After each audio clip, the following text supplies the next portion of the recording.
आज की इस वीडियो में आप जानेंगे टोटल 5 साइंस फैक्ट्स। पहला नंबर है कि कॉकरोच होता है बिना सिर के 1 सप्ताह तक या उससे अधिक जिंदा रहता है तो कैसे रहता है। इसके अलावा मैं दूसरे फैक्ट्स आपको बताऊंगा कि पानी के संपर्क में आने पर कुछ धातुओं में विस्फोट होता है तो उसका कारण क्या है कि वो विस्फोट क्यों होता है। इसके अलावा मैं आपको बता दूं तीसरा जो होता है सोते समय हमें गंध का पता नहीं चलता है, क्यों नहीं पता चलता है। और चौथा है कि बिजली चमकती है तो आखिर क्यों चमकती है और कैसे चमकती है, कारण क्या है। और पांचवें नंबर जो सबसे ज्यादा जरूरी है वो आपके हेल्थ के लिए कि किडनी फेल होने से पहले शरीर को देता है कुछ संकेत, वो संकेत क्या है वो हम आपको बताएंगे। तो चलिए वीडियो को शुरू करते हैं। उससे पहले रिक्वेस्ट है, यदि आप इस चैनल पर नए हैं तो प्लीज इस चैनल को सब्सक्राइब कर लो और बेल नोटिफिकेशन को ऑन जरूर कर दें। देखिए आप कहीं ना कहीं या फिर आप पढ़े भी होंगे या फिर नहीं मालूम है तो इस वीडियो को देखने के बाद आपको पूरी जानकारी मिल जाएगी कि बिना सिर के कॉकरोच होता है 1 सप्ताह तक जीवित रह सकता है या उससे ज्यादा भी जीवित रह सकता है। देखिए कॉकरोच होता है अपनी मेहनत के लिए प्रसिद्ध होते हैं, ठीक है। इनका परिसंचरण तंत्र जो होता है, परिसंचरण तंत्र यानी सर्कुलेटरी सिस्टम जो होता है खुला होता है, इसलिए वे अपने शरीर के प्रत्येक खंड में स्थित छोटे छोटे जो छिद्र होते हैं उससे सांस लेते हैं और वह सांस लेने के लिए मुंह या सिर पर निर्भर नहीं होते हैं। इसलिए कॉकरोच 1 सप्ताह या इससे अधिक दिनों तक जिंदा रह सकता है। कॉकरोच केवल इसलिए मरता है क्योंकि मुंह में यानी जो उसका मुंह होता है, मुंह के बिना यानी मुंह में जो पानी जाता है पानी आएगा नहीं तो मुंह के बिना वह पानी नहीं पी सकता है और प्यास से वह मर जाता है। तो आपने जाना कि कॉकरोच होता है वह सर कटने के बाद वो कैसे 1 सप्ताह या उससे अधिक तक जिंदा रहता है। दूसरा फैक्ट मैं आपको बताऊंगा कि पानी के संपर्क में आने पर कुछ धातुओं जो होते हैं विस्फोट हो जाते हैं। तो आखिर होते क्यों है उसका कारण मैं आपको बताऊंगा। देखिए यह एक सच्चाई है कि जब कुछ धातुएं हवा के संपर्क में आती है तो तुरंत ही ऑक्सीकृत यानी ऑक्साइज्ड हो जाती है, क्योंकि ये धातुएं अत्यधिक क्रियाशील होती है। इन धातुओं में सोडियम, पोटेशियम, लिथियम, रुबिडियम और सीजियम प्रमुख हैं। इन धातुओं को जब पानी में डाला जाता है तो विस्फोट होता है। पानी में जब डालते हैं तो क्या होता है, विस्फोट, जैसे बम विस्फोट होता है उस तरह से। हम जानते हैं कि सभी क्षार धातुएं हैं यानी अल्काली मेटल्स हैं और इनके बाहरी कक्षा में केवल 1 इलेक्ट्रॉन होता है। जैसे आप यहाँ पर देख सकते हैं ये पोटेशियम है, इसके बाहरी कक्षा में जैसे कि मैं आपको यहाँ पर दिखा दूंगा, ठीक है ना। यहाँ पर देखिए ये बाहरी कक्षा है, तो बाहरी कक्षा देखिए इस लाइन में जो देख रहा है इस लाइन में सिर्फ बाहरी कक्षा इसी को बोला गया। तो ये बाहरी कक्षा में सिर्फ 1 इलेक्ट्रॉन है और यहाँ पर भी 1 इलेक्ट्रॉन है, देख रहे हैं ना। यही बाहरी कक्षा में सिर्फ 1 इलेक्ट्रॉन है, तो जिसके कारण क्या होता है आसानी से इस इलेक्ट्रॉन का त्याग कर अन्य धातुओं के साथ संबंध यानी बॉन्ड बना लेते हैं। इसलिए ये धातु प्रकृति में स्वतंत्र रूप से अस्तित्व में नहीं होती है। इसलिए प्रकृति में क्या होता है, स्वतंत्र रूप से अगर इसको हम रखेंगे तो ये नहीं रहेगा और ये विस्फोट कर सकता है।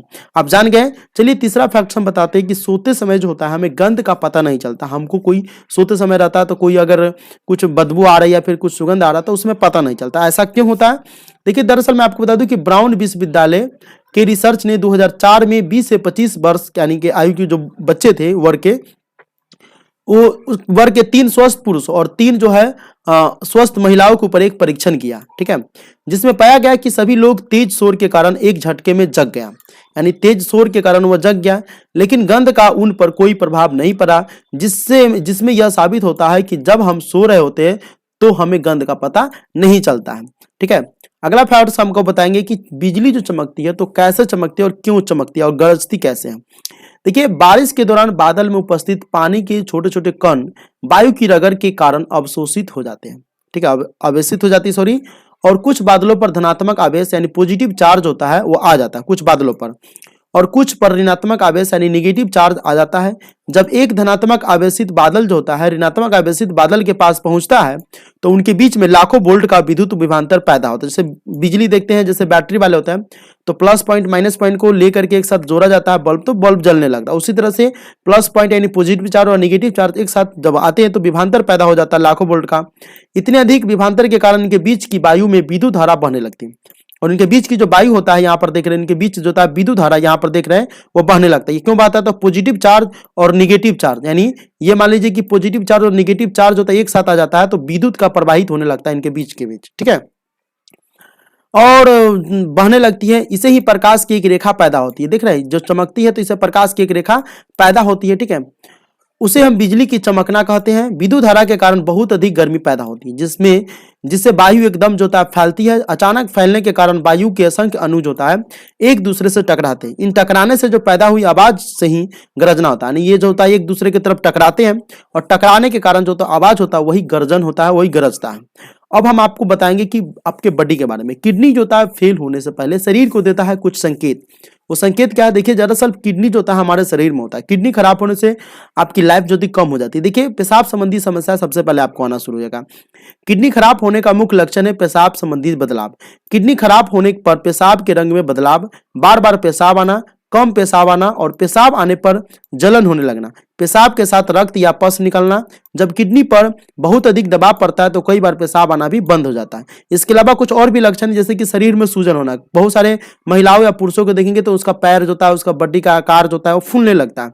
ऐसा होता है कि शरीर में अचानक सूजन आने लगे और वजन जो होता है कम होने लगे, तो यह किडनी फेल होने का संकेत है। मुख्य रूप से चेहरे पर आंखों के नीचे सूजन आ जाती है। चेहरों पर जो आंखों के नीचे जो होता है काली काली वो सूजन आ जाती, तब तो आपको बिल्कुल भी लापरवाही नहीं करनी चाहिए। इसके अलावा हाथ या पैर में भी सूजन हो सकती है। मधुमेह और उच्च रक्तचाप के मरीजों को यदि इस प्रकार की कोई समस्या हो रही है तो समय रहते ही चिकित्सक से परामर्श लें। इसके अलावा आपको खून की कमी हो सकती है, आपकी हड्डी में कमजोरी महसूस होने लगती है, तो किडनी खराब होने के लक्षण होते हैं। आज की इस वीडियो में टोटल 5 फैक्ट्स आप जाने हैं। अगर ये वीडियो आपको पसंद आया तो प्लीज वीडियो को लाइक कर दें और चैनल को सब्सक्राइब कर लें।